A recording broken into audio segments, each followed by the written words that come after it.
Signature moves. Over the course of NBA history, a lot of superstars are recognized for their signature moves.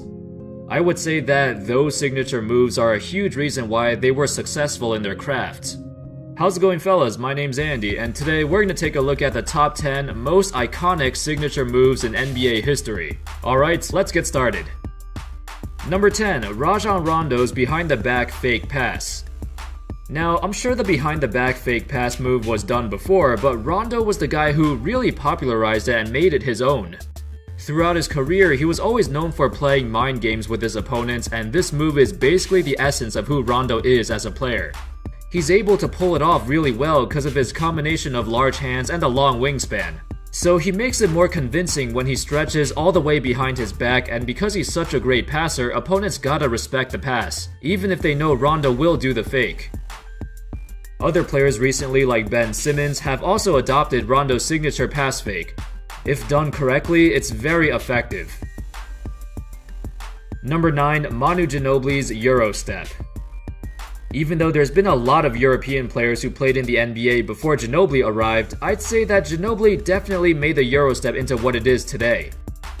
A ton of players have incorporated the Euro Step into their games, and sometimes it's incredibly deadly, especially when a guy like Giannis does it.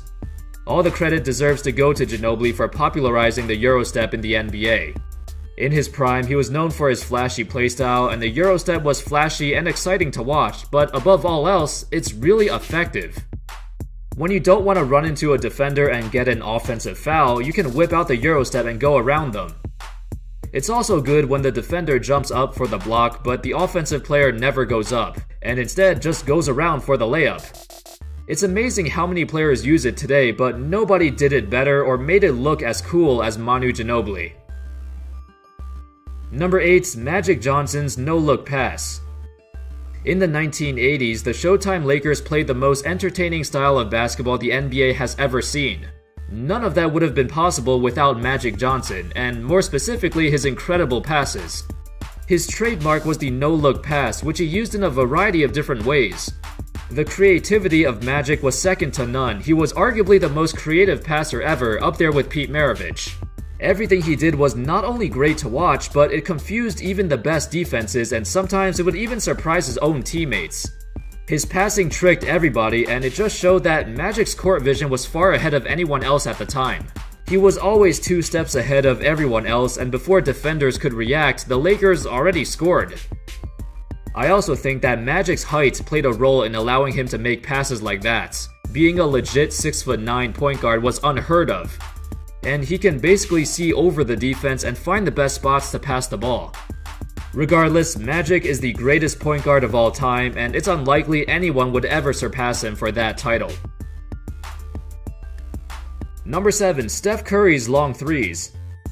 I had to include Curry on this list because he was the guy who drastically changed the NBA in recent years. This three-point era where teams are shooting like 35 or 40% of their field goals from beyond the arc is largely because of the influence of Curry and the Golden State Warriors. Curry shoots threes from like 25 or even 30 feet away from the basket, which is insane. He does it on a consistent basis and actually makes them. In his 2015-16 season, his best season of his career, he shot 67% from beyond 28 feet. That's freaking insane. He took about 50 shots from that distance all season, so the sample size was decent. It's crazy how good he is shooting from that far away, but when you think about it, it kinda makes sense. Usually, defenders don't contest shots that are, that far away, so Curry was probably wide open on a lot of them. Other players have also started to shoot more long threes because apparently it's not a bad shot anymore. Damian Lillard has been doing this for a while too, and same with Ryan Anderson. Being able to shoot from that distance puts a ton of pressure on the defense, and it's also why the high pick and roll is the Warriors' most effective play, which they run a lot. The spacing is just insane with Curry's gravity, being able to just stand there and still be the biggest threat on the floor. Number 6. Tim Duncan's bank shot. Duncan's bank shot is one of the reasons why he got the nickname the Big Fundamental. He was so fundamentally sound on both ends of the floor. Offensively, he wasn't flashy at all, but he mastered the basics, which was the foundation for his success. Unfortunately, the bank shot is rarely used today. It's used in less than 8% of a team's total field goal attempts. It was never that popular in any era, to be honest, and it's more of a niche thing for certain players. For Duncan, he usually posted up at the left or right elbow, so he preferred banking it in instead of going up for a regular jump shot. Obviously, it worked out for him. 5 championships, 3 finals MVPs, 2 regular season MVPs, they speak for themselves. Whenever anybody thinks about Duncan, his bank shot is typically the first thing that comes to mind. Back in his playing days, everyone in the league knew that he was the best at making them and nobody else came close. Number 5. LeBron's chase down block. LeBron has a few trademark moves that could probably make up an entire list by themselves, but I think the chase down block is his most recognizable move. In Game 7 of the 2016 Finals, that was the defining moment of the game, along with Kyrie's three-pointer. What makes this move so scary is that every time an opposing player gets a steal, they have to be wary of LeBron. If they don't, it's gonna be an easy block for him because he's so good at timing his jump. It's basically common knowledge, you gotta go up strong to not get blocked by LeBron. Other players have done the chase down before, like Tayshaun Prince for example, who probably has the most famous one, but none of them do it as consistently as LeBron. He's a 6'8", 250, 260 pound guy who runs as fast as any guard in the league, and even at an older age he can still jump as high as ever. Man, it's honestly incredible how well he's aged. I remember back in the day, people tried to argue that LeBron's game will age very poorly because he relies on athleticism, and it made sense at the time. But what nobody realized is that how well LeBron takes care of his body, and he got a lot smarter too. Number 4. Allen Iverson's crossover. I'd argue that he was the most influential player since 2000. So many young players looked up to him because he played the game in his own way with his own unique style. During a time when guards his size were expected to be, actual point guards, Iverson changed that expectation. Instead, he focused on scoring and became a scoring machine. In my opinion, his 2 most famous highlights were when he crossed up Michael Jordan as a rookie and when he crossed up Tyronn Lue and stepped over him. And what do you see in both of these highlights? His crossover. Iverson's crossover is his signature move and inspired millions of people to go out to their backyards and try to copy it when playing pickup. Although there's been some controversy about it recently, Tim Hardaway believed that AI carried the ball every time he did a crossover, and I will admit he bent the rules a little bit, but it was still hard to call it traveling. Nowadays, pretty much everyone quote-unquote carries the ball during a crossover, but the refs don't call it. So I guess it's legal? Regardless, the crossover in general made the game a lot more fun to watch. It's a huge part of basketball culture, and Iverson was the guy who paved the way for the new generation of combo guards. Number 3. The fadeaway. So I want to talk about a couple different iconic fadeaways. First, we have Dirk's one-legged fadeaway, his signature go-to move that is pretty much unguardable. And other players started to copy it too because of how good it is. It worked amazingly for Dirk because he was so tall. When you're a 7-footer doing a fadeaway and sticking out a leg to create space, there's nothing anybody could do. He's going to get a high percentage shots every time because it's like the defender isn't even there. The other fadeaway is the MJ or Kobe style fadeaways, where they create space by making a quick move or turning their shoulder after a post-up.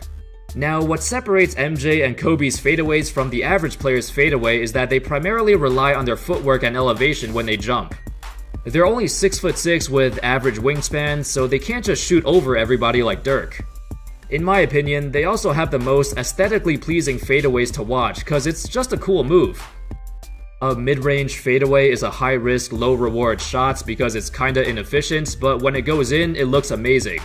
Kobe, especially, made a career out of taking difficult shots, and the fadeaway is no exception. It's really hard to pull off, and most coaches nowadays don't even want their players to take a shot like that. But for those 3 guys, it was their bread and butter. Number 2, Hakeem Olajuwon's Dream Shake. The good old Dream Shake, the move that defined Hakeem Olajuwon's career. In his most famous highlights, the one against David Robinson, Hakeem put him in a spin cycle. This was in the 1995 Western Conference Finals. Robinson got his MVP trophy and Hakeem got his revenge, putting up 35 points, 13 rebounds, 5 assists, and over 4 blocks in the 6-game series.